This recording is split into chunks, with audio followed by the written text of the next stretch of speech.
The new year brings new laws. That includes ones that affect you if you are looking for a new job or where you work right now.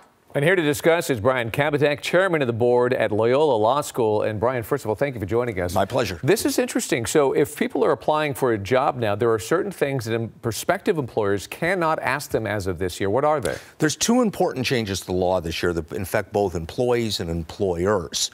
And that's the first is what we're calling ban the box, which is that box you typically see on an application, a job application, that asks you if you've been convicted of a crime. They can't ask you that anymore. They can only ask you that once you've been conditionally offered the job. So in other words, the employer says, I'm going to offer you a job, but I need some background information. And then the employee has the right to contest it. So if it comes back and there's a criminal hit, they can say, well, listen, that was 25 years ago. It was a conviction for marijuana possession. That's no longer against the law, or that's not me. So that's the important change, the first important change. The second is they can't ask you your salary history anymore. Now, you can volunteer it. If you want to ask your employer what you're going to be paid based on what you were paid in the past, it's perfectly fine for them to say, hey, I'm going to tell you what mine is. Now, let's negotiate based on that, based on what I can. But they can't ask you what you were paid in the past.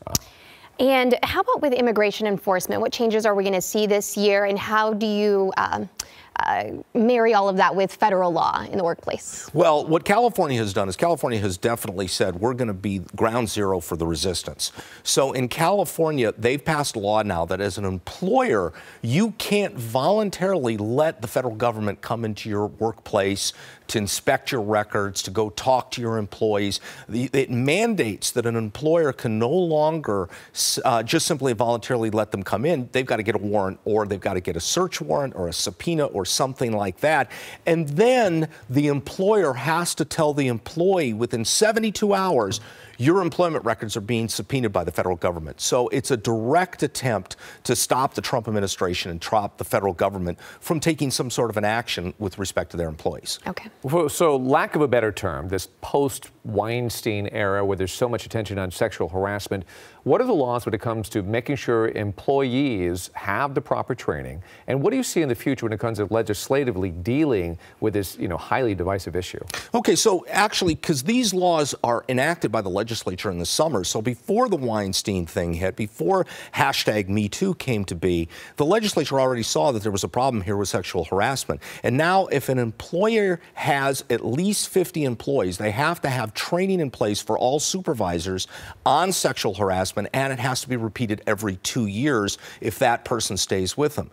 So what do I see coming in the future? A lot, because the legislature is a political body, and this is a hot political topic.